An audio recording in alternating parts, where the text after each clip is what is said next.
이렇게 만나게 돼서 반갑습니다.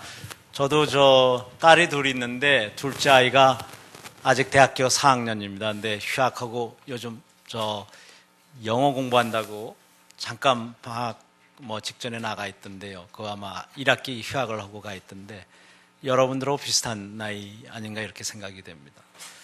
그래서 각별히 제 딸이나 이렇게 아들은 없지만 아들하고 얘기하는 것 같고요. 반갑습니다. 오늘 제가 21세기 메가 트렌드와 지도자의 역할로 여러분하고 이렇게 제목은 잡았지만 얘기하다 보면 이 얘기 저 얘기 할 수 있을 것 같아요. 저는 현재 아까도 말씀하셨듯이 요한 킴머리 사장하면서 요한 양행과 요한 킴머리를 창립하신 유일한 박사님이 전 재산을 맡긴 몇 개 단체가 있습니다. 그 중에 하나가 이제 요한 자선재단이고 다른 하나가 요한 학원재단인데 요한 학원재단 이사장을 같이 하고 있어요. 그래서 거기서 매년 한 3천여 명 이제 이 직장을 찾아서 나가게 하는 역할을 하고 있는데 여러분들처럼 이렇게 4년제 대학은 아니고요. 2년제 전문대학하고 기술 공업고등학교 이렇게 두 개를 가지고 있습니다. 그래서 늘 여러분들 비슷한 연배 학생들을 맨날 보고 있죠. 1년에 3,000명 이상씩 이렇게 저희 학교를 통해서 직장을 찾게 하니까는요. 오늘 이 21세기 메가 트렌드와 지도자의 역할을 하기 전에 전 여러분들의 꿈 얘기를 사실 듣고 싶어요. 저희 딸한테도 맨날 네 꿈은 뭐니 이렇게 얘기를 하는데 저희 회사에 이제 신입사원들이 들어오시면 대개 여러 가지 선발 절차를 거쳐서 이제 사람들이 들어오는데 물론 서류 전형도 하지만 같이 일할 사람들이 인터뷰를 합니다. 그리고 이제 앞으로 멘토 내지는 상사가 될 사람들이 또 같이 인터뷰를 하고 이런 지원부서에서 한번 인터뷰를 하고 그러고 이제 통과된 사람들끼리 모여서 한 3개월 이제 시보 비슷한 과정을 거쳐요. 그러고 난 다음에 이제 저 같은 사람한테 보여줍니다. 이런 분들이 우리 회사에 남겠습니다라고 본인들이 결심을 한 사람입니다. 그래서 이제 그 남게 되는 사람들한테 저희 현장까지 다 돌아보고 전국의 수많은 현장이나 필요하면 해외까지 나가본 사람들이 이제 자기 꿈을 밝히는 한 2-3시간짜리 세션이 있어요. 여러 사람이 같이 있으니까 시간이 오래 걸리죠. 제가 하는 일이라는 건 이제 그분들 꿈을 2시간이든 3시간이든 듣는 겁니다. 그래서 이제 다른 회사 가면은 사장이나 회장을 만나면 되게 이렇게 훈시를 듣거나 회사의 꿈 얘기를 먼저 들을 텐데 저희 회사 오면은 이제 자신의 꿈을 일단 발표하는 과정을 거쳐야 돼요. 물론 그 이전에도 여러 번 동료 될 사람들하고 했지만 이제 저희 앞에서 이제 하죠. 그러면 다 들어놓고 메모해놨다가 나중에 여러분들의 꿈을 우리 회사 내에서 또 지역사회에서 국가에서 이루어지도록 회사가 이 최선을 다하겠습니다. 그러면 일단 그게 입사식이 되는 거예요. 그렇게 하는데 사실은 오늘 여러분들하고 무슨 입사 관계를 얘기하는 건 아니지만 여러분들의 꿈을 듣고 싶어서 이 파워포인트 프레젠테이션은 2시간 내지 3시간짜리지만 좀 줄이고 여러분들과 질의응답을 이따 하려고 합니다. 여러분 이따 꿈 얘기를 하다 좀 나오겠지만 어떤 꿈을 꾸시고 어떤 사람으로 여러분들은 살아가실 거예요? 어떤 분으로 기억되고 싶습니까? 혹시 그런 걸 세븐 헤빗 같은 거 읽으셨거나 이 리더십에 대한 딜 카네기 책이나 이런 거 또 누군가요? 존 메이어인가 이런 사람들의 그 리더십에 대한 걸 써보셨으면 자기 평생의 어떤 커리어 플랜을 6가지 분야에 대해서 이렇게 쓰도록 연습하는 이제 과정이 있는데 그걸 써놓은 거와 써놓지 않은 거는 전혀 다른 결과를 가져오거든요. 그래서 이 뭔가 한번 생각해 보는 것, 또 생각한 것을 써놔보는 것이 여러분들의 인생의 그 커리어라고 그럴까요? 미션이라든가 뭔가 미션이 있는, 목적이 있는 삶을 사는데 도움이 될 뿐만 아니라 그 목적과 꿈을 거의 달성하게 마련이에요. 거의 어떤 사람도 예외 없이 자기가 추구했던 그 목적이라든가 이 역할을 거의 이루게 되거든요. 근데 이걸 안 써놨던 사람들은 가끔 길을 많이 이렇게 헤매게 되고, 그러다가 보면은 어딜 가려고 했는지 남도 모르고 배우자도 모르고 본인도 모르는 경우가 많이 있어요. 여러분들의 꿈은 뭔지, 어떤 사람으로 기억되고 싶다고 생각했는지, 뭐 그 중에 어떤 대통령 되신 분들 보면 중학교 때부터 대통령이 꿈이었다고 쓴 분도 있던데, 그런 것도 하나의 꿈이 될 수 있다고 봅니다. 그건 커리어 중에서 보케이셔널 리더십을 직업적으로 자기는 이런 정치사회적으로 이런 역할을 한번 해보겠다 생각할 수 있는 거죠. 그 외에 또 가정적으로는 어떻게 하겠다, 학문적으로는 어떻게 하겠다, 신앙적으로는 어떻게 하겠다, 또 재정적으로는 어떻게 하겠다, 이런 목표가 있을 수 있는데, 여러분들 어떤 생각을 하는지 혹시 뭐 시범 삼아서 얘기하실 분 없으세요? 이따가 그럼 들으시면서 하죠. 저는 우리들한테 뭔가 꿈을 줬던, 또 우리가 기억하는 사람들 중에 이분들은 여러분들이 대개 조금은 기억하는 사람들이라고 봅니다. 어떤 공통점이 있나요, 이분들은? 세종대왕, 이순신, 정약용, 유일한, 이병철, 이렇게 5분을 보였는데, 여러분들 되게 기억합니까?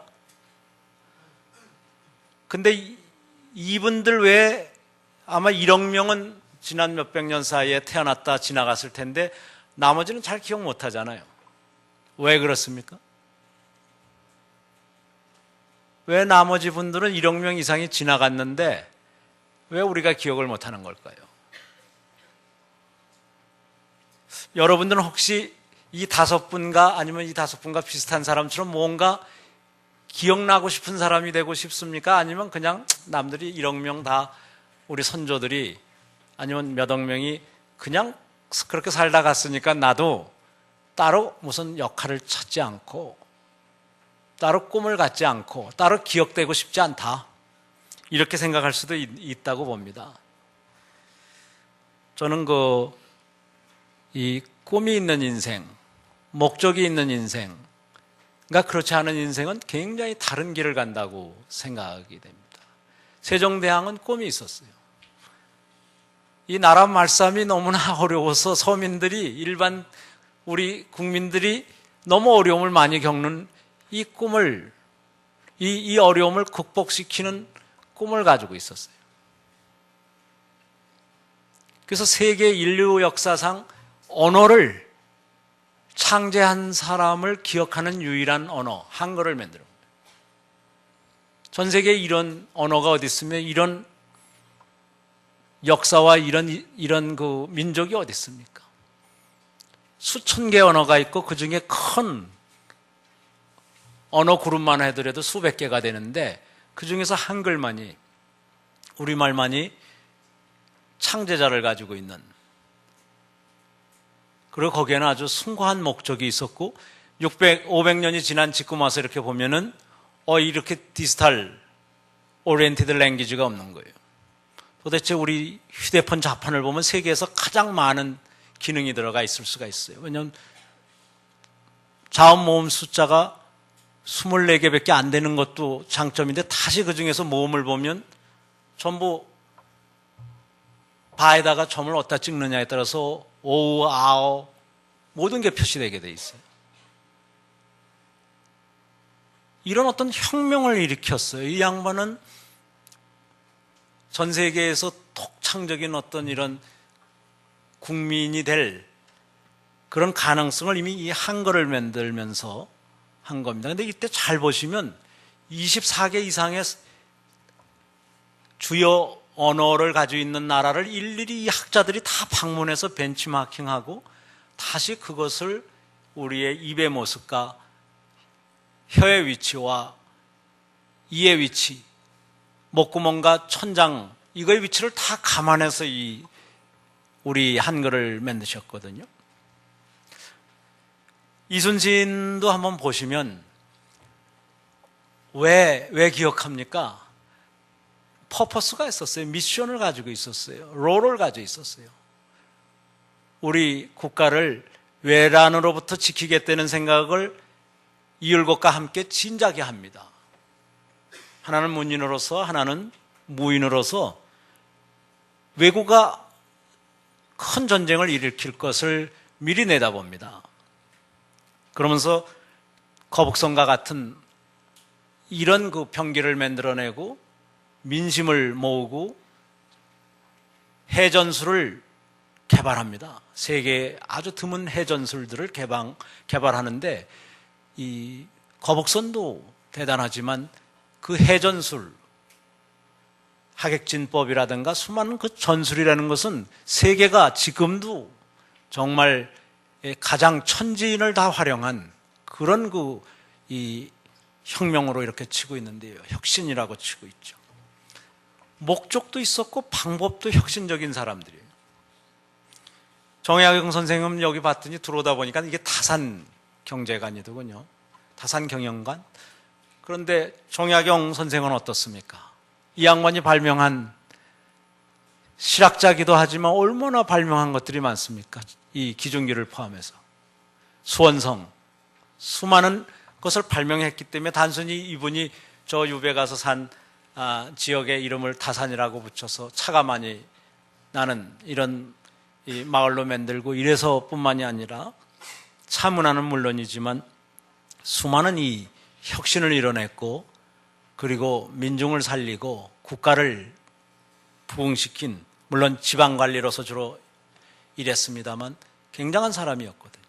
마찬가지인 것 같습니다. 유일한 박사님도 우리나라 최초의 백만장자예요. 여러분보다 훨씬 어린 9살의 나이에 미국에 가서 23세 정도에 벌써 백만장자가 됐어요. 그 당시 만드는 식품회사 라초이가 아직도 유명한 식품회사로서 미국에 남아있어요. 그걸 다 팔아서 한국에 와서 만든 회사가 우리나라 최초의 현대적인 기업 유한양행, 그리고 유한킴벌리, 그러고도 나중에 종업원 지주제라든가 전문경영인재, 전사원 이 지주제, 무슨 또 최초의 상장, 주식 상장, 또 전재산 사회 기증. 그래서 오늘날의 유한자선재단과 유한학원재단, 연세학원재단이 유한양행의 3대 주주가 된 하나의 배경이죠. 이병철 회장께서도 우리나라의 큰 기업을 현재 연간 127조 원 가까이 올해 목표가 되는 거대한 기업을 일으킨 어떤 창본인이시죠. 우리나라의 어떤 수출이라는 산업을 크게 삼성물산이라든가 이런 걸 통해서 일으킨 그런 어떤 뭔가 국민들을 위해서 큰 일들을 한 사람들이고 과거에 없던 혁신을 이룬 그런 사람들입니다. 아마 여러분들이 이 21세기를 살아가면서 새로운 많은 이런 그 패러다임을 창출해야 되겠지만 영원히 변하지 않는 그런 원칙이 있다면 그것은 아마 이 purpose, 목적이 있는 삶을 살고 그리고 혁신이 항상 함께 따르는 그런 삶을 사는 거 아닌가 이런 생각을 합니다. 제가 여기저기서 리더십에 대한 그 이야기들을 듣습니다. 잭 웰치를 포함해서 칼리 피어리나 또 피터 드라카, 마이어, 수많은 사람들이 리더십 얘기를 합니다. 그런데 되게 이런 얘기들을 하는 것 같아요. 우선 비저너리 해야 된다. 남이 못 본 것을 볼 수 있는 능력이 있어야 되고 남이 못 본 것을 봤을 때 그것을 남한테 비주얼라이즈 할 수 있는 그런 능력을 가지고 있어요. 세종대왕께서 그런 비전을 가지고 있었어요. 이순신 장군께서 그런 비전을 가지고 있었던 겁니다. 그러면서 이노베이티브해야 돼요. 혁신적이어야 돼요. 과거에 안 좋아하는 스타일은 절대 변화를 이루지 못해요. 항상 버리기를 잘하는 사람이 혁신을 잘하는 겁니다. 컴퓨터에 계속 옛날 프로그램이나 옛날 데이터들이 있으면 컴퓨터가 돌아가질 않아요. 그거 똑같습니다. 사람의 능력도 이 세상의 모든 시스템도 피터 드러커가 얘기했듯이 혁신이란 버리는 데서부터 시작된다라고 그랬거든요. 과거 것을 버리는 거. 이 능력이 뛰어난 사람들, 디스컨티뉴 하는 거, 과거에서부터 뭔가 벗어나는 이것이 새로운 방법을 찾는 이 능력이 중요하다고 보고요. 세 번째는 아무리 비전을 가지고 있고 전략을 가지고 있어도 남을 움직이지 못하면 안 돼요, 리더는. 자기를 불태울 수 있는 능력과 함께 남을, 자기가 불타면 남도 불타는 거예요, 주변에 있는 사람들이. 패셔닛하고 인스퍼레이셔널 해야 되는 거예요. 남을 감동시키는 거. 이 리더는 첫 번째 역할이 이 꿈을 함께 꿀 사람들을 모으는 거라고 하는데, 이게 그래서 이 피터 드러커는 경영이라는 거, 리더가 되는 것은 남의 영혼을, 남의 가슴을 사는 능력을 말한다라고 이렇게 이야기를 합니다. 이 인스퍼레이셔널 리더십이 아주 중요합니다. 그 대표적인 분이 아마 이순신 장군일 것 같습니다. 그리고 단호해야 됩니다. 과거를 단호하게 버리고 미래를 향해서 나갈 수 있는 힘들, 옳은 것을 보고 달려나가는 힘, 부정하고 비리를 단호하게 부정할 수 있는 힘, 이런 사람들만이 1억 명, 2억 명 중에서 기억되는 거. 그렇다고 혼자서 다 하면 안 되죠. 아까 인스피레이셔널 한 거와 함께 이 컬래버러티브 한 거.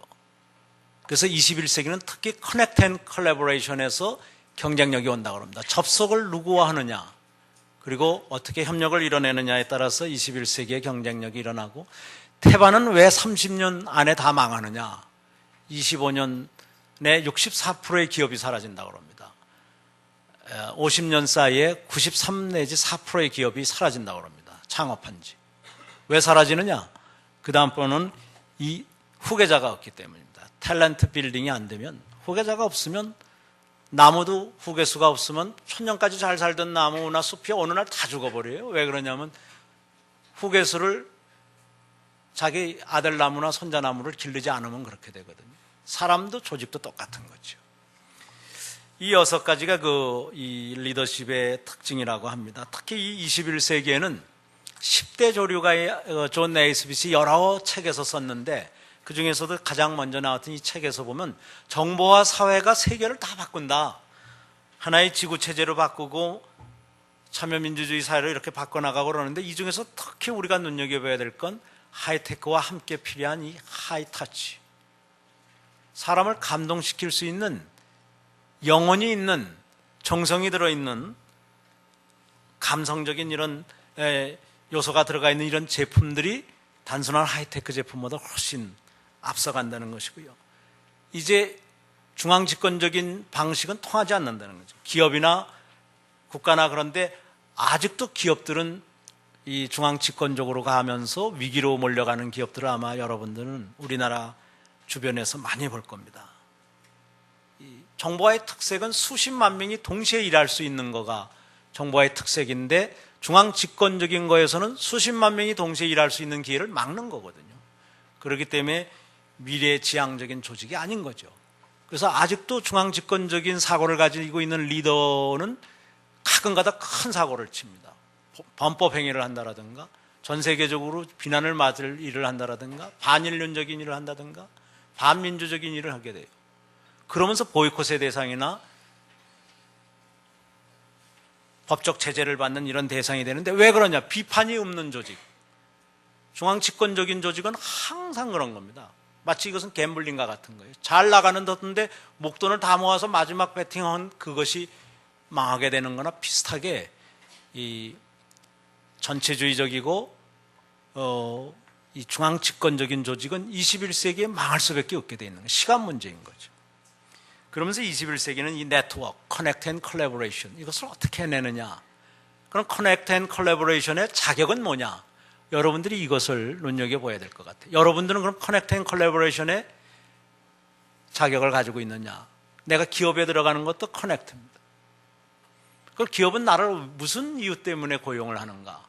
지역사회에서의 어떤 커뮤니티가 나를 멤버로 초빙한다면 어떤 퀄리피케이션, 어떤 자격을 나한테 요구할 건가? 이런 것들을 한번 생각해보고 내가 커뮤니티를 만든다면 나는 어떤 사람들을 골라서 함께 일할 것인가? 이런 것들을 아마 생각해봐야 될 것 같습니다. 이 세계적인 메가 트렌드는 뭐 사방 어디서나 다 볼 수 있습니다만 여러분들이 아주 뭐라 그러나 인스턴트한 스폰테니어스한 이런 그 리스판스가 필요한 이런 방송 매체나 이런 데서 멀리 있지 않는 한 메가 트렌드를 보기가 어려워요. 이 세상에서 이미 다 일어나고 있는데 마치 북한처럼 세계로부터 고립되어 있는 수가 있어요. 메가 트렌드로부터 고립될 수가 있는 거죠. 특히 한국 사회가 이런 위험을 아주 많이 가지고 있어요. 메가 트렌드로부터 고립되어 있을 가능성이 굉장히 많습니다. 이 메가 트렌드를 볼 수 있는 장소가 다보스 같은 데 가면 볼 수 있어요. 어떻게 보면 굉장히 피상적인 논의들을 부자들이 모여서 하는 것 같지만 한쪽으로는 그 피상적인 트렌드 같아 보이는 것마저도 한국에서 못 보는 거가 많죠. 이 다보스 모임으로 여러분을 조금 안내를 하겠습니다. 이 다보스는 스위스에 있는 아주 조그만 이 스키 리조트죠. 그러나 지난 36년새 한 교수가 제창한 이 경제 포럼이 이제는 전 세계 최고 부자들과 전 세계 최고 연구가들이 2,000명씩 매년 모이는, 그 중에서 경제인들이 이 반을 차지하고 경제인들 아닌 사람들이 반을 차지하는 이런 그 모임으로 되고 있는데 만 36년째 이 세계적인 경제 평생학습 기구로서 자리를 잡고 있죠. 여기 공동의장이 여러분도 잘 아시는 이 빌 게이츠 같은 사람입니다. 이 1,000명의 기업인들 외에 초대되는 사람들 보면 세계 최고의 이 리더들을 여러분들이 만날 수가 있어요. 뭐 각국의 대통령, 대개 보면 한 번 모임에 한 60, 70명의 국가 원수들이 모입니다. 수상이나 대통령이나 이런 분들이 모이죠. 그리고 각 사회 지도자들, 또 이 교수님들, 시민운동가들, 문화예술의 지도자들, 이런 분들이 다 모입니다. 2005년에 이분들이 작년 1월 달 모여서 뭘 얘기했느냐 이렇게 보면 여러분들이 고민하는 거하고 비슷하면 참 좋을 것 같은데요. 어떻습니까?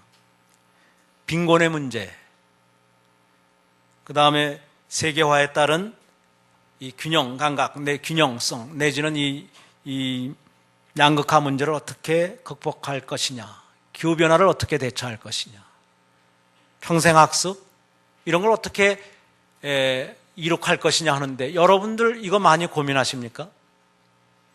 여러분들 글로벌 리더가 되시고 싶으면 꼭 이걸 따를 필요는 없지만 전 세계에 2,000명 가까운 리더들이 모여서 전자투표를 해가지고 2005년도 주제로 잡은 거가 이거라면 여러분들도 한번 여러분들의 우선순위를 한번 조율을 해볼 필요가 있어요. 소위 말해서 얼라인 한다라고 그러죠. 세계적인 메가 트렌드와 대조류와 내가 생각하는 앞으로의 커리어 디벨롭먼트 플랜이라든가 뭐 학습 계획이라든가 사회 활동이라든가 이걸 한번 조율해 볼 필요가 있다고 봅니다. 또 여러분은 좀 아직 세대차가 있다고 생각하면 우리나라 경제인들이 빈곤을 2005년도에 가장 중요한 과제로 뽑을 가능성을 여러분들 몇 프로라고 보십니까?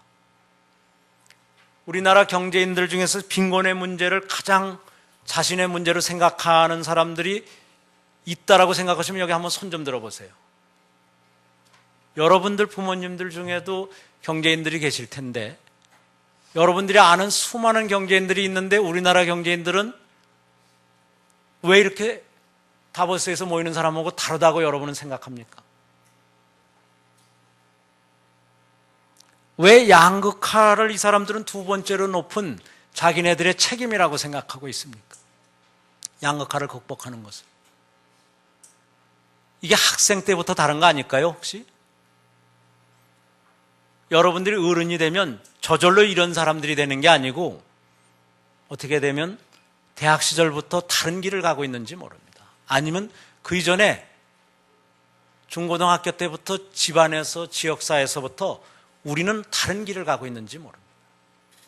여러분들, 나는 최소한 이렇게 생각했다 하는 사람이 있으면 여기 한번 손 들어보세요. 우리 한국의 지도자가 될 사람이라면 이것을 생각하겠다. 세계 지도자로서 참여하기 위해서도 그렇지만 세계 지도자가 되기 전에 우선 국내 지도자가 돼야 되지 않겠느냐. 그럼 한국에는 빈곤의 문제가 없습니까? 한국에는 양극화 문제가 없습니까? 한국에는 대기 오염이라든가 온난화의 문제가 없습니까? 문제는 똑같이 있거든요. 근데 이게 학교나 사회나 기업이나 심지어 국가마저도 이것을 이 시대의 가장 중요한 리더들의 사명으로 생각하지 않는 거죠. 그럼 2006년엔 무슨 고민들을 했는가 한번 보시죠. 2006년은 설날에 있어서 한국에서 몇 사람 오지 않았었습니다. 인도에서는 200명 가까이 왔는데 한국에서는 열댓 명 오셨는데 올해는 유난히 활동이 좀 부족한 한 해였습니다. 2006년의 토픽도 보시면 여러분들이 고민하시고 있는 토픽보다는 많이 다른 것 같아요. 물론 여러분들도 중국과 인도가 나에게 어떤 영향을 미칠까 아마 고민하는 분 있을 겁니다. 인도와 중국에 대해서 심각히 고민해 보신 분 한번 손 들어 보세요. 여기가 놀러 가는 장소, 관광 장소는 아니잖아요. 관광 장소도 될 수 있지만 여러분들의 미래와 아주 밀접한 관계가 있는 나라인데 난 정말 중국과 인도에 대해서 많이 연구하고 있다라고 하는 분 손 한번 들어보세요. 여러분, 중국에 어떤 대변화가 있는지, 인도에 어떤 대변화가 있는지, 그 나라가 우리나라에 어떤 영향을 줄는지, 경제적으로, 문화적으로, 정치적으로, 상하에 대해서는 인구적으로, 인구사회적으로 어떤 영향을 줄는지 여러분, 아니면 이미 일어나고 있는 것을 여러분이 아셔야 된다고 봅니다. 이 두 번째 토픽은 급변하는 세계의 경제 지형이 나머지 사회 지형, 정치 외교 지형에는 어떤 역할을 하고 있는가, 이런 것을 이해하자는 거가 두 번째 과제였고요. 세 번째 과제는 그렇다면 각계의 지도층이 어떤 의식구조의 대변화가 있어야 되겠고 태도의 변화가 있어야 되겠는가, 그것이 과제였습니다. 그러면서 21세기의 청년들은 일자리를 못 갖고 중년을 맞이하는 사람도 많을 것이다. 어떻게 이 21세기에 선진국가들, 또 일본과 한국까지 포함한 이런 선진국가들이 일자리를 뺏기는 것 못지않게 새로운 일자리를 만들 것이냐, 이것이 굉장히 중요한 과제다라고 했습니다. 여러분, 새로운 일자리가 저절로 생깁니까? 우리가 옛날에 틀 그대로 있으면 옛날에 그 일자리들이 자꾸 비정규직으로 바뀐다라든가 제3국 근로자로 바뀌는 거는 있어도 일자리가 늘어나진 않습니다. 오히려 자동화라든가 정보화에 의해서 줄죠. 그래서 제레미 리프킨 같은 사람은 노동의 종말이라는 책을 썼습니다. 여러분, 시간 나시면 한번 읽어보세요. 그것이 약간 과장됐다는 얘기는 있을지 모르지만 메가 트렌드를 잘 보여주고 있습니다. 여러분과 다 밀접한 얘기가 다보스에서 일어나고 있는 거예요. 근데 다보스만 그러냐면 세계의 주요한 이런 모임에서 일어나는데 그 중에서 가장 큰 모임이 다보스죠.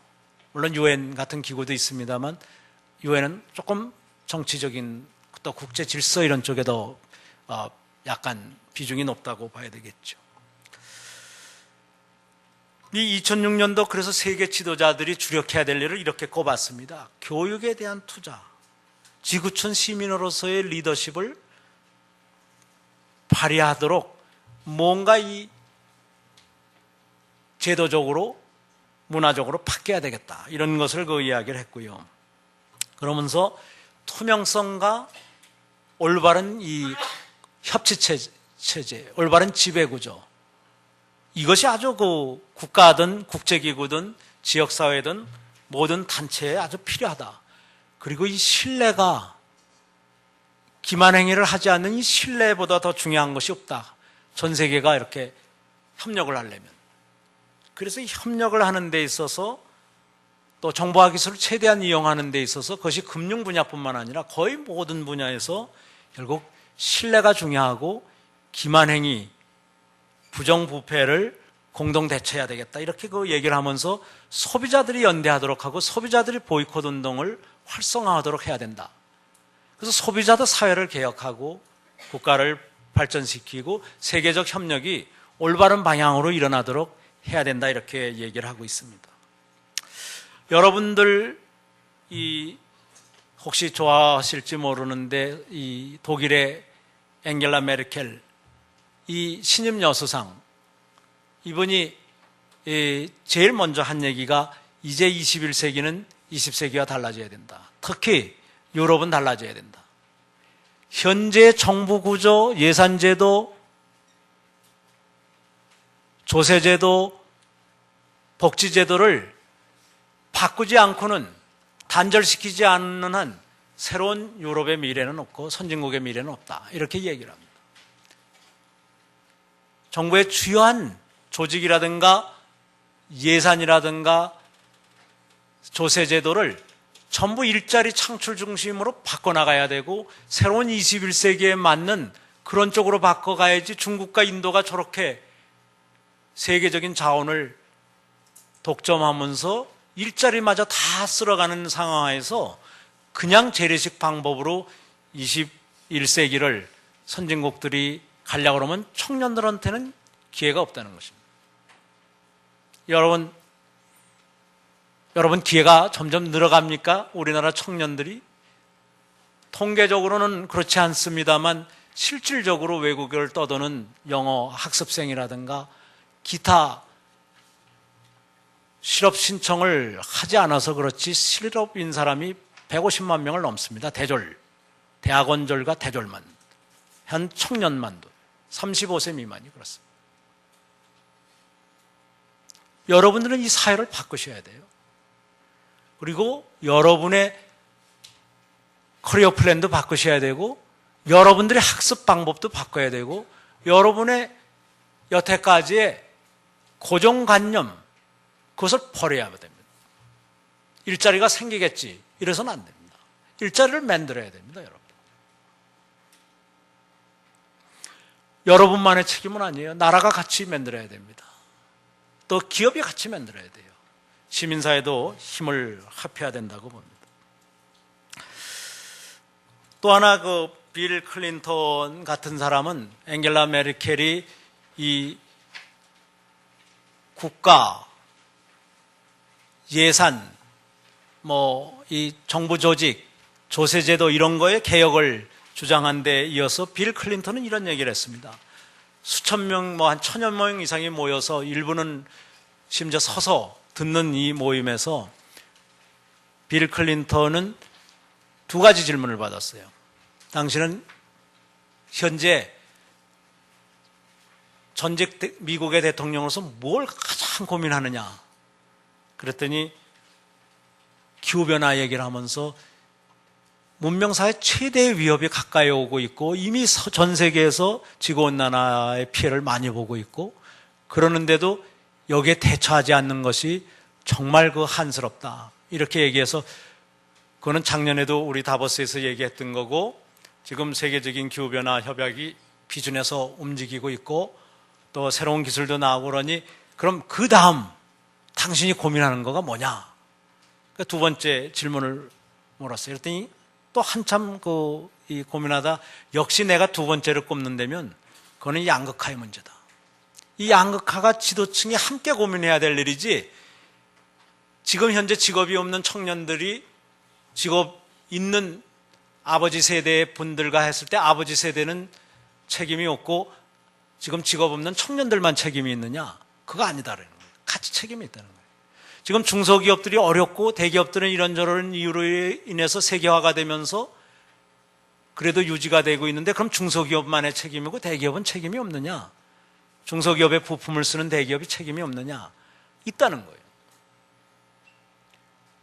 여성들은 직업이 없고 남성들이 주로 직업이 아직도 전 세계적으로 많은데 그럼 여성들만의 문제고 남성들은 책임이 없느냐? 아니라는 거죠. 이 양극화의 문제는 우리 모든 지도자들이 관심 있게 봐야 될 일이다. 그러면서 이제 시민사회가 정말 결집하고 공공선을 위해서 힘을 합하고 발휘할 때다. 특히 이 세계 시민사회, 국제기구가 투명성을 회복한 다음에 힘을 확보해서 협치를 확대해 나가고 글로벌 가버넌스를 실시해 나가야 된다. 이런 이야기를 하고 있습니다. 여러분 이런 얘기 들으면 저 사람은 기업인으로서 우리 대학생들을 좌절시키려고 이게 1학기 거의 마지막 수업이라고 그러는데 맥 빠지는 얘기 하는데 이렇게 섭섭하게 생각할지 모르겠습니다. 그러나 이건 현실입니다. 여러분 이걸 직시하셔야 돼요. 여러분들이 올 여름방학부터 달리 보내셔야 될는지도 몰라요. 그냥 참고로 그럼 기업의 사회적 책임을 이렇게들 얘기하고 있는데 그럼 어떤 얘기를 하고 있는 거냐? 과거의 해외 부패방지법이나 기업윤리, 코드 오브 컨덕트, 또 위슬블로우, 내부 비리 고발자를 장려하는 이런 제도를 통해서 많은 혁신을 하고 투명화를 했지만 그래도 엔론과 월컴 사건이 미국에서 일어남으로 인해 가지고 의회가 뒤집히고 그래서 의회가 반부패법이라는 것을 사바앤 옥슬리 법이라는 두 사람의 의원의 제안에 의해서 만들어졌고 법원은 가정처벌제도를 만들어서 엔론과 월컴의 책임자들을 단순히 회계장부만을 사실은 좀 조작을 했을 뿐이죠. 컨닝 비슷한 거죠, 여러분의. 그렇다고 돈을 빼돌린 거는 사실상 우리나라 기업하고는 비교도 안 되게 돈을 빼돌린 건 없습니다. 그런데도 종신형을 받았거나 26년형을 3년에 걸친 재판 끝에 받았거든요. 이것이 21세기의 메가 트렌드입니다. 이것이 21세기의 우리 전 세계 시민들이 생각하는 기준인 겁니다. 이 기준을 맞춰달라는 겁니다. 유럽은 미국보다도 어떻게 보면 더 빨리 그러면서 이 경제적 책임과 사회적 책임과 환경적 책임을 함께 기업의 책임으로 몰아간 지 30년이 넘었고요. 특히 1999년에 다보스에 코피 아난 유엔 사무총장을 초대해서 우리 유럽인들이 21세기에는 새로운 세상을 만들어보자. 기업이 경제적 책임과 사회적 책임과 환경적 책임을 다하는 이것을 아예 의무화하자. 그래서 글로벌 컴팩트를 합의합니다. 이 지구적 합의를 결의하죠. 그러고는 2000년에 실제 유엔이 UNDP 등을 이용해서 전 세계의 협약을 실시하고 있습니다. 각 나라에선 정부 조직도 이거에 따라서 바뀌어 나가고 있고 연례 보고서도 의무화가 돼 나가고 있죠. 우리나라는 이거 아직 의무화하고는 아직 거리가 먼입니다. 기후변화처럼 설마 러시아가 거기에 가입하겠느냐. 그러니까 이 기후변화 협약은 일본 사람들이 자기네 에너지 절약적 기술들을 팔아먹기 위한 수단이지 우리가 여기에 같이 따라가면 안 된다. 그러면서 그냥 명목적으로 사인만 해놓고 기후변화 협약이 실질적으로 발효되지 않기를 기다리다가 작년에 덜컥 러시아가 거기 가입을 하는 바람에 마지막 요건인 전 세계 에너지 사용량의 55%를 넘는 그 조항을 러시아가 맞춰줘 버림으로써 기후변화 협약이 작년 2월 16일부터 발효되고 있습니다. 난리죠. 이걸 환경 라운드라고 합니다. 그린 라운드라고 하죠. 이것이 올 7월 1일부터 내년 7월 1일 사이에 거의 전 주요 품목에 적용이 돼서 과거에 우리가 쉽게 수출하던 제품들이 아마 유럽 쪽에 못 가는 게 많을 것 같아요. 소니는 준비 과정에서 걷어들인 불량, 환경 파괴적 제품만 3천억 원이 넘었습니다. 리콜한 제품만. 근데 지금 더 무서운 거는 어떻게 보면 우리가 준비 안 하고 있는 거는 이 윤리 라운드예요. 이 엔론과 월컴 사건을 계기로 전 세계는 현재 ISO 26000 체제를 구축해 나가고 있습니다. 환경 라운드가 ISO 14000 체제, 특히 그중에서 경영 체제를 14001이라고 하는데 2004년에 전 세계가 모여서 우리 2008년 3월 1일부터는 윤리 라운드도 전 세계적으로 실시해 가자, 이렇게 그 결의를 하고 지금 준비 작업 중입니다. 이 윤리 라운드가 또 이 환경 라운드처럼 유명무실해지기를 바라는 사람들이 한국에 압도적이에요. 아예 언론에 나지도 않아요. 그러나 기후변화에 대한 것처럼 환경 라운드처럼 아무리 우리가 그것이 현실로 나타나지 않기를 바라도 가고 말 겁니다. 이것은 메가 트렌드예요. 개인이 더 이상 부패하면 안 되고, 기업이 더 이상 부패하면 안 되고, 사회가 더 이상 부패하면 안 된다는 것을 우리한테 얘기하고 있는데, 우리는 그 부패 방지법이 제발 적용되지 않기를 기다리고 있습니다. 우리나라는 아직도 서로 부패에도 상관없으니 큰 기업 가자라고 그러거나, 우리 사회에서 큰 부패 행위를 보고도 아무도 흥분하지 않아요. 다 우리 사회는 만연된 거 아니냐, 이렇게들 이야기하고 있어요. 한때 우리나라의 전직 대통령들을 감옥에라 가두고 2,500억씩인가 몰수를 선언했을 때만 해도 쇼인가 그랬는데, 그 중에 한 사람 거는 2,500억 이상을 다 회수했거든요. 한때 그렇게 잘 나가는 것 같은 반부패 분위기가 있던 이 사회가 지금은 친부패 쪽으로 어떻게 보면 자리 잡아가고 있는지도 모릅니다. 이것이 우리 사회를 굉장히 위기로 몰아가고 있는 겁니다. 서로가 컨닝하려고 그러고, 서로가 남석이려고 그러고, 반칙하려고 그러고, 반칙을 해서라도 게임에서 이기려고 그러고, 반칙을 해서라도 사업에 성공하려고 그러면 그 반칙의 피해자가 있게 마련인 거고, 이것을 바로잡는 시민운동들과 경영학자 운동들이 많이 있는데 아직은 이게 메인스트림은 못 되고 있어요. 이게 20%는 넘어야 터닝 포인트를 넘어서, 이 티핑 포인트를 넘어서 사회가 바뀌는 것인데, 아직은 과거를 온전시키고 부패한 사회를 유지하려고 하는 힘이 더 큰 거예요. 그러나 그것은 거의 마약과 같은 거고, 이제는 우리 국가의 가장 큰 위협으로 자리 잡고 있는 겁니다. 이것이 항상 대기업을 위기로 몰아가요.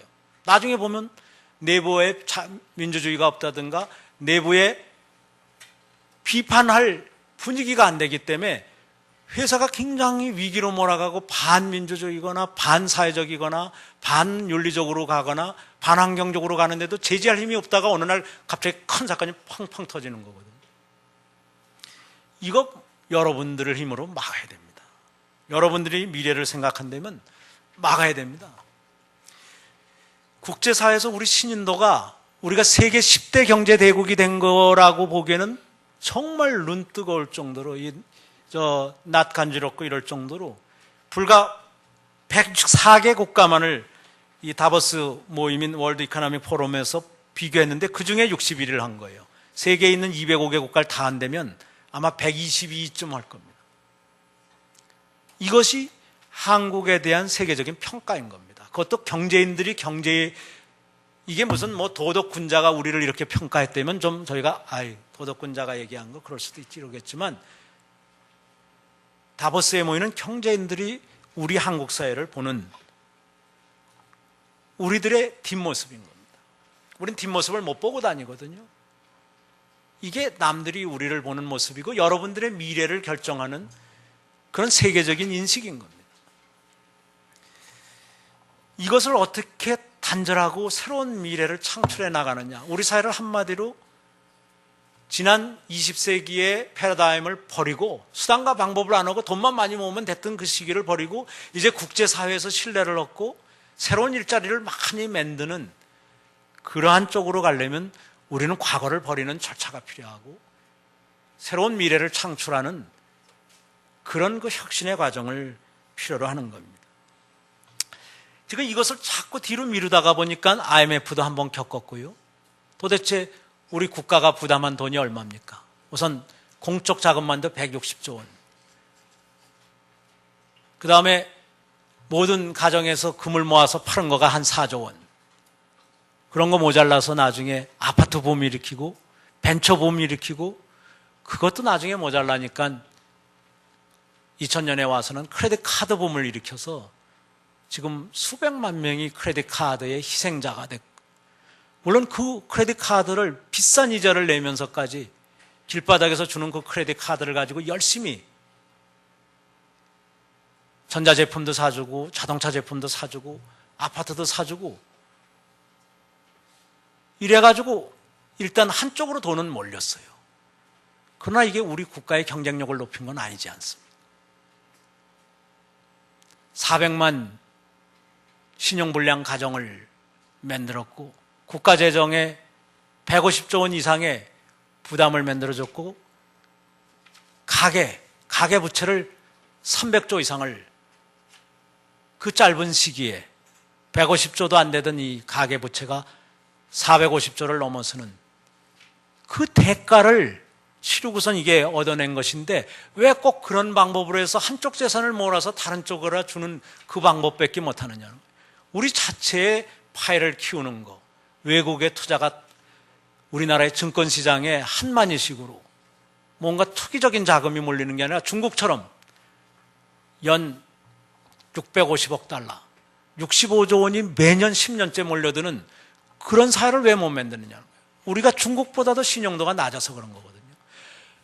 우리가 부패와 비리를 봐준 대가로 중국은 연간 65조 원의 외국인 투자가 10년째 들어오고 우리는 연간 5조 원 정도의 연구 투자만 들어오니 나머지는 다 투기 자금을 유치해야 되거든요. 증권시장에 오는 투기 자금은 내일이라도 나갈 수 있는 거예요. 이것을 합작 투자라든가 100% 일수 투자든 연구 투자하게 만드는 힘이 중국한테 있는 거고 우리한테는 그게 없는 거예요. 그것이 수백만 일자리를 좌우하는 겁니다. 이 일자리 창출은 돼봐야 한다고 치고 그럼 나머지 피해 없느냐? 지금 코리아 디스카운트가 증권시장에 나타나는 걸 보십시오. 우리나라의 기업의 이익률로 보면 그 이익을 다 믿기만 한다면 정상적인 파밸류는 주가지수로 2000이 돼야 되는 겁니다. 근데 지금 주가지수는 어디에 와 있습니까? 아직도 1300을 와 있지 않습니까? 이 700의 주가지수의 차, 이게 3500억 달러고 350조 원입니다. 350조 원을 우리가 단순히 부패와 비리를 눈 감아준 대가로 증권시장 하나에서, 그것도 우리나라 모든 기업이 등록되어 있는 것도 아닌 증권시장 하나에서 치르는 대가입니다. 그리고 그 외에 아까 외국인 직접 투자를 우리나라 규모라면 원래는 한 600억 달러, 650억 달러가 들어올 수도 있는 걸 불과 50억 달러밖에 못 오게 하는, 연평균으로 봤을 때. 이게 다 코리아 디스카운트입니다. 거기다 그것뿐입니까?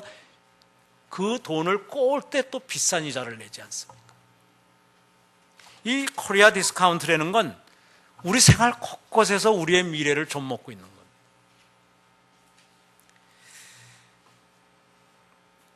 짐 콜린즈는 일찍이 왜 태반의 기업은 25년을 못 넘어서 64%의 기업이 사라져 나가고 50년 정도면 93, 4%가 사라져 가는가? 그럼 나머지 장수하는 기업은 도대체 어떤 유전자를 가지고 있는가? 이런 거를 궁금해 했습니다. 물론 이런 연구를 하신 분들은 많아요. 그러나 그 짐 콜린즈의 책에서 일부 다운되면 이 사람은 이 Good to Great이라는 책도 쓰고 아주 지금 미국에서 가장 잘 팔리는 책과 컨설팅을 하는 그런 분이죠. 이 짐 콜린즈는 이런 얘기를 했습니다. 세계에서 가장 성공하고 장수하는 이런 기업들을 보면, 또 앞으로도 장수하리라고 예상되는 기업들을 보면 하나같이 more than profit. 뭐가 있겠습니까? more than profit 다음에 purpose를 가지고 있는 기업, public cause를 가지고 있고 public mission을 가지고 있고 purpose가 있는 목적 지향적인 기업이고 사회의 발전과 그 기업이 궤를 같이 하는 기업들이지 사익을 위해서 공익을 훼손하던 기업들이 50년을 넘어서 100년을 산 예가 없다라고 얘기합니다. 그것은 개인도 마찬가지다. 아까 이순신이나 세종대왕이나 정약용이나 한결같이 퍼포스 드리븐 된, 미션 오리엔티드 된 그런 삶을 살아갔던 사람들입니다. 이 사람들의 상징은 성실이, 이 사람들의 트레이드마크는 하나같이 인테그리티입니다. 이 인테그리티가 인티그레이션을 불러와요. 아까 아무리 비전이 있고 아무리 이노베이티브해도 성실하지 않으면 남이 믿질 않아요. 저 사람은 나치와 같이 전 세계를 제패하려고 하면서 수단과 방법을 가리지 않을 사람들이다. 또 우리가 일부 싫어하는 일부 나라 사람들 보면 굉장히 이노베이티브하지만 비인간적이거나 주변 국가를 괴롭히거나 이런 경우가 있는데, 이 성실이야말로 협력의 중심에 있고 리더십을 어떤 법적인 리더십이 아니라 영향력 측면에서의 인플루엔셜 리더십을 갖다주는 진정한 이 정체성을 인정받는 그것은 성실이거든요. 그래서 이 성공하는 기업이나 사회나 개인은 하나같이 성실을 바탕으로 하고 있더라. 그러면서 그 소셜 리스폰시빌리티를 다하는 그러는 개인과 기업이다. 이렇게 얘기를 하고요. 두 번째는 아까 이순신 장군이나 세종대왕처럼 끊임없이 공부하는 사람이고, 끊임없이 공부를 통해서 과거를 버리고 새로운 지식과 기술을 가지고 새로운 소셜 디자인, 새로운 가버멘털 디자인, 새로운 워크 디자인, 끊임없이 디자인을 바꾸고 혁신하는 사람들. 이 라이프롱 러닝 그리고 knowledge based innovation, 이것만이 지난 수백 년을 통해서 또 앞으로도 결국 리더십을 갖다 줄 그런 근거가 된다는 것이죠. 그리고 세 번째 특성은, 여기에서는 손에다가 머리만 더한 사람은 자칫하면 엄청난 파괴적인 행위를 기업이나 사회나 전 세계에 미칠 수 있다. 대표적인 데가 나치 같은 데죠. 세계 최고의 발명들을 많이 했지만 결국 그것을 옳은 데 못 쓰고 사람을 학살한다든가 자기네들의 평창주의를 실천하는 데 하다가 결국은 제3제국을 멸망시키게 하는데, 또 일본도 비슷한 그런 역할을 했죠. 뭐가 필요한 것이냐? 핸드 앤 헤드 외에 하트를, 3H라고 합니다. 그래서 이 하트를 살 수 있는, 소울을 살 수 있는, 영혼이 있는 기업들. 우리나라 보면 안철수 연구소가 우리나라의 대표적인 영혼이 있는 기업이라고 합니다. 이 영혼이 있는 기업은 아무리 크든 작든 사람들이 존경하고 사랑한다는 거예요. 영혼이 있지 않은 기업은 아무리 위대해 보여도 실제는 무서움의 상대일 뿐이지 존경하지 않는다는 겁니다. 사랑하지 않는다는 겁니다. 그러고 언제고 제3제국처럼 망할 수 있다는 것이죠.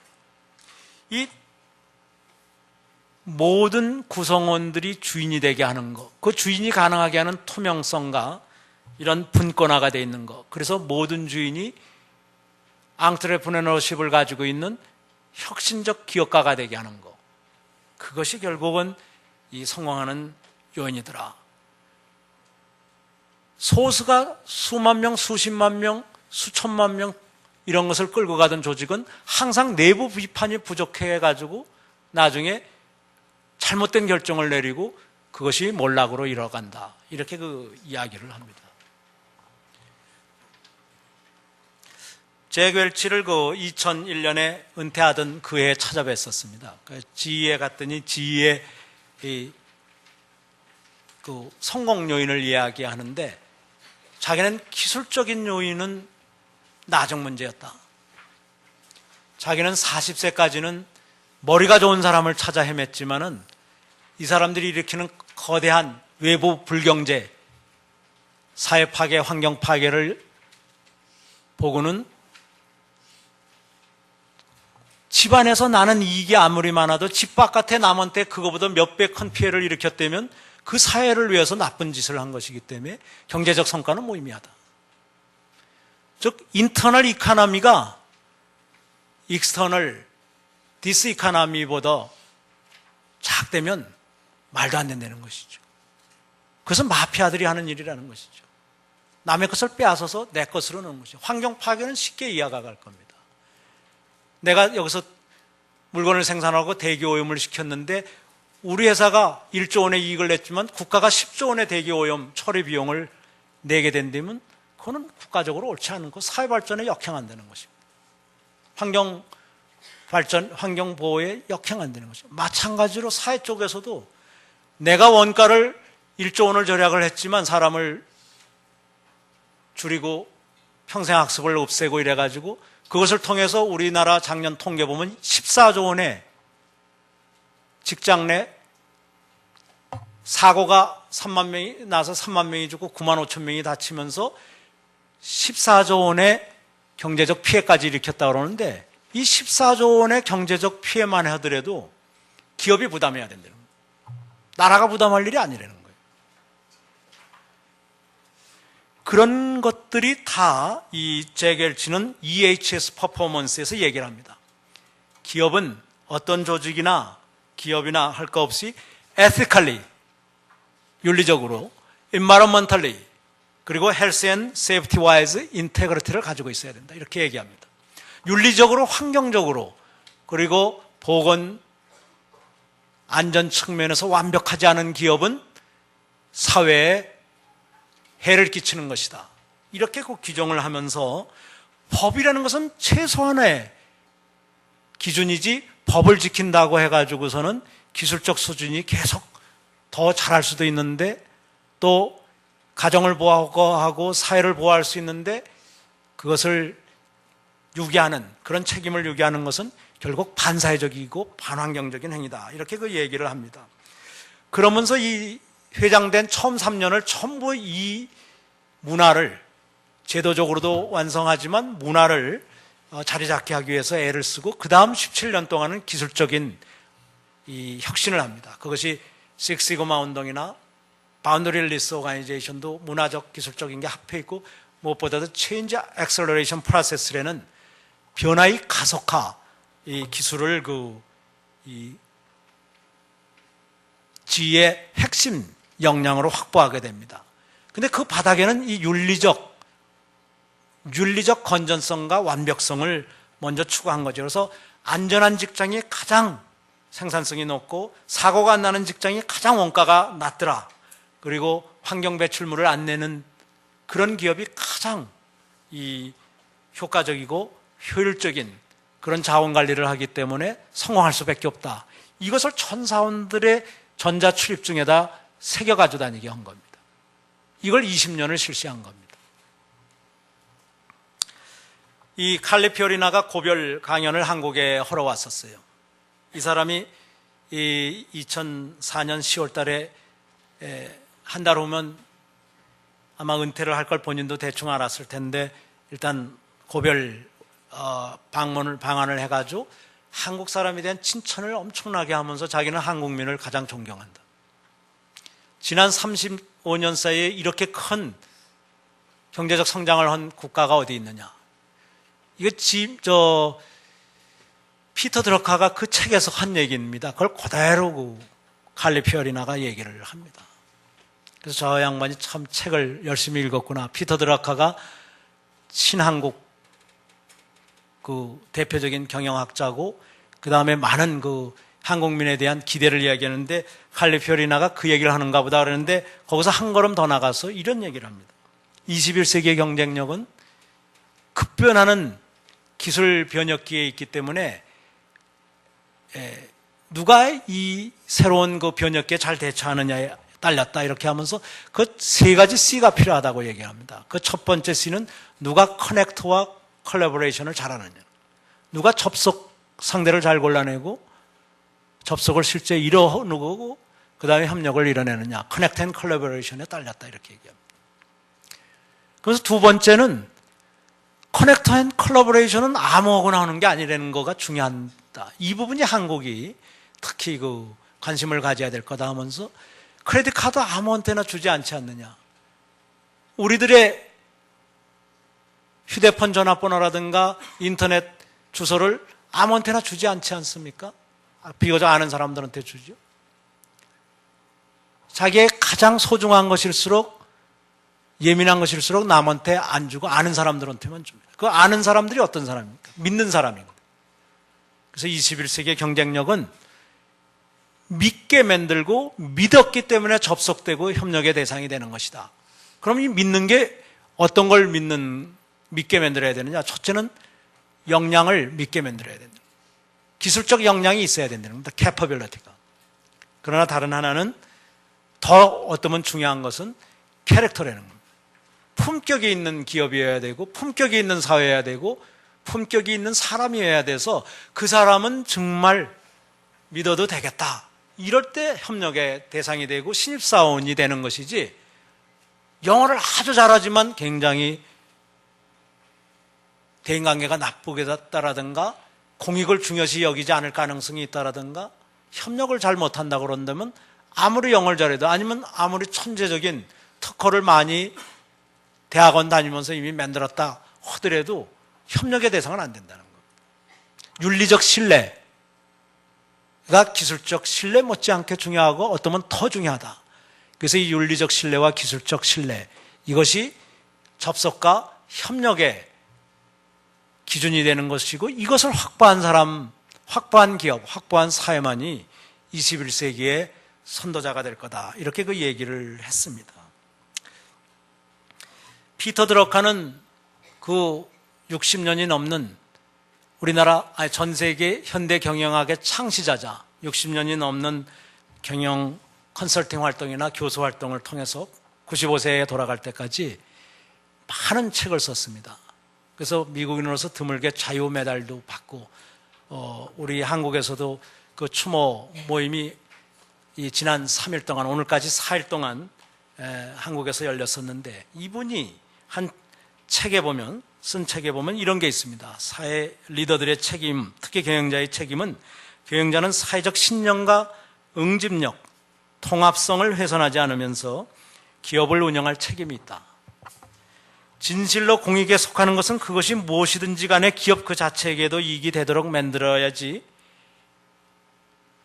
이때 공익을 포기하는 것은 경영자의 그 도리가 아니다. 경영자가 사회적 책임을 못하는 것이다. 이렇게 얘기를 하면서 공공의 이익 추구가 기업의 사적 이익으로도 귀결하도록, 공공의 이익과 사적 이익이 충돌할 때 내가 커닝을 하고 싶을 때 커닝을 하지 않을 수 있는 능력, 반칙을 하지 않고 기업 운영을 할 수 있는 능력, 비리와 부패를 저지르지 않고 기업과 사회와 국가를 운영할 수 있는 그 능력이 국가 경영자든 기업 경영자든 사회 경영자든 심지어 여러분들 학생 시절에 여러분 자신을 경영할 때 필요한 거다는 겁니다. 어떻게 보면 같은 성과가 나오도록 초기에는 나한테 불리해 보이더라도 사익을 희생하면서 공익 쪽에, 공공의 질서 쪽에 관심을 가질 때, 그러면서 그 공간을, 그 갭을 창조적인 방법으로 메꿀 때 그때 지도자의 역량이 개발되는 것이고, 그 사람들이 나중에 진정한 창조적인 지도자가 되고 존경받는 지도자, 존경받는 기업이 된다는 것입니다. 그래서 우리나라 기업 얘기를 하면 이게 얼뜻 보면 재무적 성과는 좋지만 주식시장에서의 평가는 대개 12~13배 선에 와 있어요. 이게 20배가 돼야 되는 거거든요. 자기가 내는 이익이 20배 정도 돼야 이자율 5%하고 맞먹는 겁니다. 이게 안 되는, 불신을 당하는 이유, 코리아 디스카운트를 받는 이유를 빨리 바로잡아야 되고, 그 중에 대표적인 게 환경에 무관심하고 기후변화 협약이 무효화되기만을 기다리다가 보니까 한쪽으로 더 이 일본은 교토 프로토콜이라는 것도 만들어서 세계적인 환경 선진국가로서, 지도국가로서도 인정받았지만 1리터의 기름 갖고 30km를 가는 하이브리드 차 프리우스를 만들었어요. 좋은 조건 하에서는 무려 37km 가는 것을 입증해 보였습니다. 1리터의 기름으로. 여러분들이 타시는 차는 아마 다 10km에서 13, 14km 가면 아마 많이 갈 겁니다. 1리터 가지고. 여러분들 환경을 생각해서나 경제를 생각해서나 결국은 도요타의 프리우스를 타게 될 겁니다. 시간 문제입니다. 이것은 사회적인 이슈도 마찬가지입니다. 우리가 이 부패 문제와 비리 문제에 관대한 것이 오늘날 3,500억 달러 가까운 디스카운트를 증권시장 하나에서만 일으킬 뿐만 아니라 연구 투자가 우리나라에선 중국의 13분의 1 정도밖에 안 들어오는 아주 조그마한 나라를 만들어 버렸어요. 그리고 수많은 우리들의 국제 활동에 항상 낙인이 찍히는 이런 걸 만드는 겁니다. 이걸 바로잡아야 되는 겁니다. 그래서 우리 21세기의 과제는 어떻게 하면 우리 선조들의 그 기상을 다시 회복하느냐는 거예요. 세종대왕이 가지고 있었던 그런 미션 오리엔티드 돼 있고 퍼포스 오리엔티드 된 라이프, 이순신과 같은 그런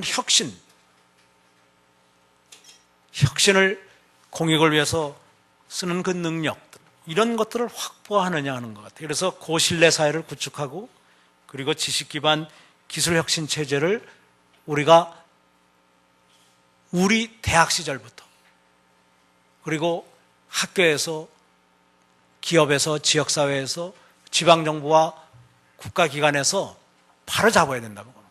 이거 없이 우리 21세기의 미래는 없고, 다보스에서 모인 그 세계의 지성들이, 세계의 리더들이 청년 실업을 이야기하고 21세기에 필요한 새로운 미래형 일자리를 우리도 논의할 수가 있는 겁니다. 지금은 일자리 줄이는 것이 마치 위대한 경영자들인처럼 얘기하고 위대한 지도자인처럼 하는데 그것이 재산을 한쪽으로 몰아가는 과정에 불과한 것이지 가치 창조는 아니거든요. 사회에 엄청난 소위 말하는 외부 불경제를 일으키고 있는 겁니다. 우리나라 대기업이 240만 가까이 고용하던 대기업이 지난 10년 사이에 150만 명밖에 고용을 안 하고 있어요. 저희 회사까지 포함해서죠. 얼마나 불행한 일입니까? 그렇게 수많은 국가적, 사회적 지원을 받으면서 대기업이 일자리를 240만에서 150만 정도로 90만 가까이나 줄인다면 가장 사회적 책임을 다하는 것이냐. 중소기업은 2천만 명을 고용하고 있습니다. 그러나 여러분들이 중소기업에 대한 사랑은 어떻습니까? 아마 중소기업 마음에 안 드실 거예요. 최소한 요한 킴머리 수준은 돼야지 나는 중소기업에 관심 없어. 2천만 명을 고용하고 2천만 명이 물건을 사주고 2천만 명이 세금을 내고 하는데 우리는 우리부터도 거의 관심이 없는 거예요. 그 알량하게 한 240만 고용하고 있던 온갖 우리나라의 자원을 다 몰아가던 그 대기업들이 이제 고용을 150만까지로 줄였는데도 아직도 우리는 뭔가 거기에 환상을 가지고 있는 거예요. 이걸 바꿔야 됩니다. 국가의 자원이 중소기업들을 활성화하고 일자리를 많이 만들고 중소기업이 한때 중소기업이었던 삼성이 한때 중소기업이었던 요한이 세계적인 기업이 됐듯이 중소기업을 세계적인 기업으로 만들어 나가고 이 2천만 명이 3천만 명이 되도록 우리는 만들어 나가야 되는 겁니다. 옛날엔 대기업을 도와주면 교육인적자원부가, 정보통신부가, 산업자원부가, 과학기술부가, 재경부가 대기업을 도와주면 대기업이 우리나라가 생산한 중소기업 제품을 해외 수출해주는 창고를 가지고 있음으로써 국가가 일부러 만들었던 종합 무역 상사 기능이죠. 이걸 통해서 같이 발전하는 거였지만 오늘날 환율이 일본 기업들한테 유리해지고 중국이 괜찮은 부품들을 만들면서 우리나라 대기업과 중소기업의 연결고리는 이미 끊어져 간 지 많이 된 거예요. 그럼 이렇게 바뀐 상황에 따라서 일자리 창출 쪽으로 국가 예산이 직접 가도록 해야지 계속 사람을 줄이는 쪽에라 국가의 재원을 투입하는 것은 여러분들의 미래를 정말 암울하게 하는 것입니다.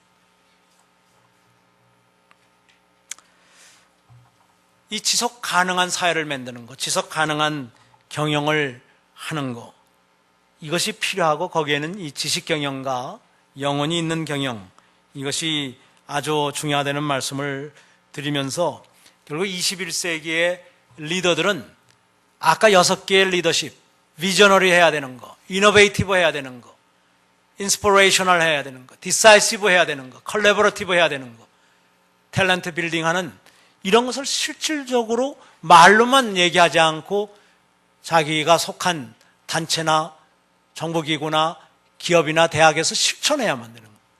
그러면서 진정 남을 감시하거나 이러는 것이 아니라 자기 스스로 가장 환경에 관심을 많이 가지고 차원절약적 설계를 만들어 나가고 조직을 만들어 나가고 문화를 만들어가는 사람들, 그리고 윤리에 있어서 성실성에 있어서 가장 반칙을 안 하고 비리에 물들지 않고 부패하지 않고 정정당당한 투명한 경영을 하는 이런 사람들이 21세기에 직장에 나와야 되고 사회 지도자가 되고 국가의 지도자가 돼야 된다고. 그리고 무엇보다도 평생 학습을 통해서 끊임없이 학습하는 국가가 돼야 되는데, 우리나라는 대학이나 대학원만 나오면 그 다음부터 기업에 들어가면 평생 학습은 사실상 사라집니다. 우리나라의 국가 교육 예산 중에서 평생 학습에 쓰는 건 2%밖에 안 돼요.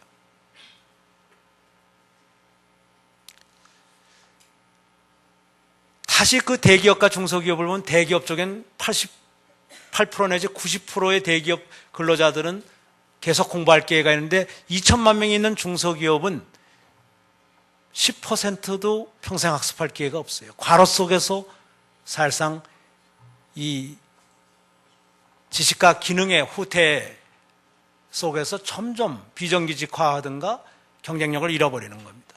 이걸 막는 국가적인 노력이 있어야 대학생들이 중소기업에 가려고 그러고 중소기업에 가서 혁신 역량을 가지고 중견기업을 만들고 세계적인 대기업을 만들 수 있는 거라고 봅니다. 그래서 결국 이 모든 것을 바꾸려면 한쪽으로는 대학생들이 여러분들의 커리어 플랜을 지금부터 바꿔야 돼요. 그리고 한쪽으로는 사회 지도층 보러 아버지, 아저씨, 우리를 위해서라도 사회를 바꿔주세요. 이렇게 얘기해야 됩니다. 국가의 예산에 중심을 바꿔주세요. 국가의 조직을, 이제 더 불필요한 조직은 갖지 마세요. 미래를 향한 조직으로 만들어주세요. 예산을 바꿔주세요. 이렇게 나가야 됩니다. 그리고 왜 중소기업 2천만 명이 있는 데는 이렇게 위기로 몰아가게 합니까? 이 사람들을 중견기업으로 키울 방법은 없느냐? 이 사람들을 계속 대기업의 1차, 2차, 3차 하청기업으로 나눠놓고 그 중에서 일부 교육의 기회라든가 개선의 기회를 막아버리고 착취만 한다면 그건 옳지 않지 않느냐? 이 사람들이 왜 해외 마케팅을 못하게 하느냐? 이 사람들이 해외 마케팅할 능력을 키워줘야 되지 않느냐? 이렇게 여러분들이 얘기해야만 이 사회가 변한다고 봅니다. 이 세상은 안 바뀌려고 하는 관성이 훨씬 큰 사회입니다. 유능한 인재가 나와서 세상을 바꾸고 선거제도에서 그것이 바뀌기 전에는 과거의 관성대로 가려고 하는 힘이 항상 90%가 넘습니다.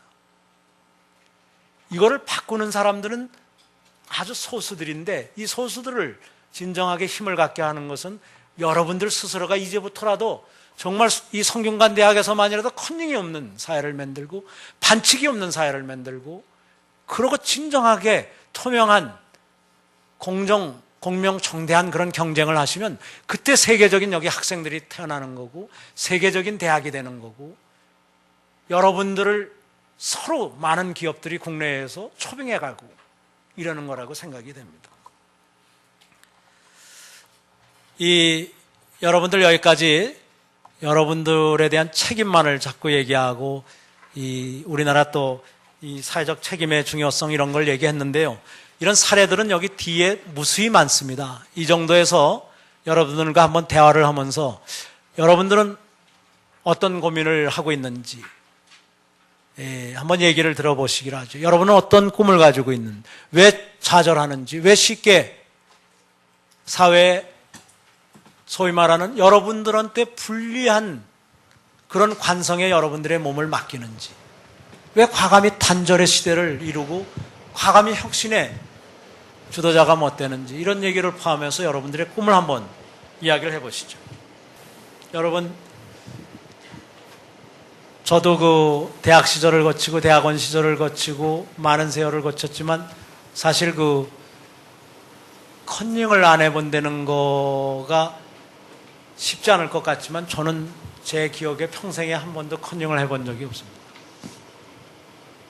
남들이 다 그 당시에도 비웃었어요. 특히 그 장교 시험 보고 그러는데, 그리고 이 통역 장교 시험은 또 영어를 보고 그러는데 서로들 이제 붙으려고 그러다 보니까 반칙을 하려고 그럽니다.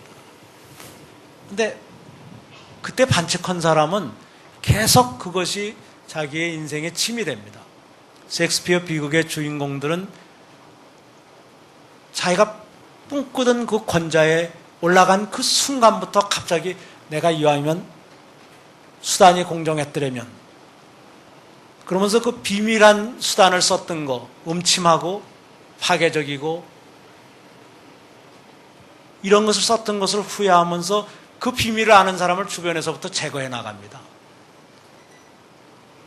그러면서 잠 못 이루는 밤을 자다가 결국은 sudden fall from the noble position. 이것이 셰익스피어 비극의 주인공인데요. 수단과 방법을 가리지 않고 성취를 한 사람은 반드시 잠 못 이루는 밤을 갖게 되고, 내부 배신자라는 소위 이런 사람을 갖게 되고, 결국은 그 사람들이 정당한 힘이기 때문에 잠 못 이루다가 그 사람들을 해치려고 그러다가 내부적 저항, 내부적 혁신의 힘에 의해서 몰락하는 거거든요. 그래서 이번 학기부터 여러분 한번 시험을 해보시죠. 한번 성적 C학점 나오면 어떻습니까? 여러분들한테 중요한 건 혁신 역량, 진정한 경쟁력을 여러분 몸에 갖춰가지고 대학을 나가는 거고, 평생 공부하는 습관, 평생 선의에 경쟁하는 습관, 이것처럼 중요한 힘은 없는 거예요. 그러면 그 우리 신입사원 뽑는 얘기를 좀 할까요? 아까도 얘기 드렸듯이, 절차가 되게 세 단계가 있어요. 일단 같이 일할 사람들, 그 다음에 상사가 되거나 멘토들이 될 가능성이 있는 타부서 장들이 될 사람들, 그리고 인사부서 사람들이 되게 이렇게 스크리닝 작업에 참여를 합니다. 그러면서 주로 얘기들을 듣죠. 근데 물론 학교 성적이 너무 들쑥날쑥한 사람들은 안 좋아합니다. 왜냐하면 막 D학점을 막 깔았다든가 이러면은 그러면 이 사람은 정서가 불안정하거나 아니면 무슨 큰 사건이 있었던 걸로 생각해서 싫어하는 건 사실이에요. 그냥 굉장히 학교 생활에서부터도 굉장히 성실성을 잡고, 이 성적표에서 성적도 중요히 보지만 그 4학년으로 가면서 점점 좋아지느냐 나빠지느냐 이런 걸 많이 봐요. 대개는 좋아지잖아요. 성적을 후하게 줘서도 그렇지만 1, 2학년 때보다 3, 4학년 때가 훨씬 좋으냐 이런 것들 많이 보고요. 그냥 성실성을 참 성적표에서도 보려고 그러고, 자기소개서 쓴 거에서도 굉장히 많이 보고, 그 다음에 발표하는 그런 속에서도 많이 보고요. 그렇다고 영어 실력이나 이런 걸 전혀 감안 안 하냐면 영어 실력을 많이 감안해요. 왜냐하면 어차피 오늘날의 미래 잡은 한국 바깥에서도 활동할 수 있는 능력이 필요하기 때문에 모빌리티가 중요해요. 플렉서빌리티하고. 그래서 성실한 거 외에 유연성이 있어서 평생 학습을 좋아해야 되지만, 특히 해외에 가서 근무할 수 있는 영어를 잘하는 사람이 있으면 좋아요. 그래서 옛날 우리가 입사할 때만 해도 그렇게 영어가 중요하지 않았는데, 요즘은 영어 잘하는 사람과 중국어 잘하는 사람한테 가산점을 줘요. 특히 아까 중국에서 만났다는 우리 간부들 한 20명이 있는데 불과 2, 3년 만에 나간 사람들이죠. 만일에 이 사람들이 영어를 못했다면 나갈 수 있겠는가? 저는 존 네이스빗이 얘기한 동북아 시대가 온다, 특히 한국과 중국의 시대가 온다, 그럴 때 FTA가 논의가 되든 말든 나는 중국에 관심을 가져야 되겠다. 그래서 한 10년 전부터 우리 중국어 MBA 반을 따로 만들어서 주말마다 그 외국어 대학 중국어과 사람들이라든가 정경련의 중국어 반을 끌어다가 중국어 MBA를 했던 것이, 나중에 영어는 기본이 되고 중국어를 좀 알면서 중국 문화와 중국 경제를 아니까 20명이 진출할 수 있었던 거거든요. 그래서 전 준비만 하시면 잘 되고, 특히 영어에 관심 많이 갖고 영어를 정복하시고 난 다음에는 중국어를 하시면 일자리는 무지무지 많고 우리 회사에서 아마 뽑으시라고 보고요. 다만 숫자가 작은 기업이다 보니까 들어오면 나갈 걱정은 안 하셔도 돼. 나가려면 사유서를 많이 쓰고 못 나가게 하니까. 그런데 들어오시는 숫자가 적어요. 왜냐면 이제 대기업 같으면 나가는 숫자가 들어오는 숫자보다 많기 때문에 계속 사람을 많이 뽑는데 우리 같으면 같은 대기업이지만 나가는 숫자는 0.2%가 안 돼요. 이직률이. 다른 기업이 대개 10% 내지 20%의 이직률을 가지고 있는데 그래서 5년 내지 7, 8년마다 전원이 바뀌는 그런 효과가 있는데 우리는 0.2%도 안 돼요. 이직률이. 그러니까 뽑는 게 다 순증입니다. 그러다 보니까 연간 한 20, 30명 뽑는데 앞으로는 이 중국에 진출했기 때문에 뭐 50명, 100명으로 늘어나겠죠. 그래도 뭐 여기 계시는 분이 이미 200명은 넘을 것 같으니까 보장하는 방법은 없고요. 여러분들이 정말 종심소욕 분류구처럼 진정한 자유인이 돼서 여러분들이 신뢰의 상징이 되고 여러분들 마음먹은 대로 활동하는 것이 하나도 법에 어긋남이 없고 성실의 상징이고 그리고 일부 이 좋은 이런 트렌드를 가져서 이 사람이 열심히 공부하는구나 이런 모습이 성실하구나 이런 모습이 학업에서도 보이고 그리고 영어를 잘하면 저희 회사에 들어오실 수 있는 확률은 아주 높다고 봅니다. 경쟁이 뭐 대개 수백 대 1에서부터 1000대 1까지 가지만 그래도 그 50명, 100명 안에 들 가능성이 있다고 봅니다. 여러분들 누구 질문 없으세요? 그러면 여러분 건강하시고요. 여러분 제가 대학 시절에 여러분들의 미래가 결정된다고 얘기해서 너무 부담 갖는지 모르지만 혹시 실수하면 고치시면 돼요.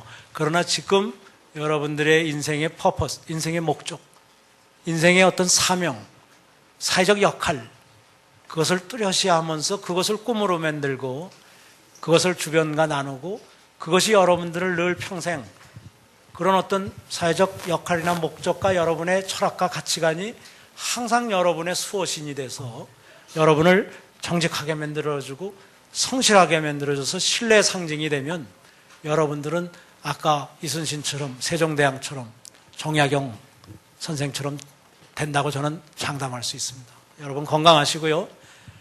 여러분 이 방학에 들어가기 전에 여러분들의 꿈을 가지고 방학을 보내십시오. 건강하십시오. 고맙습니다.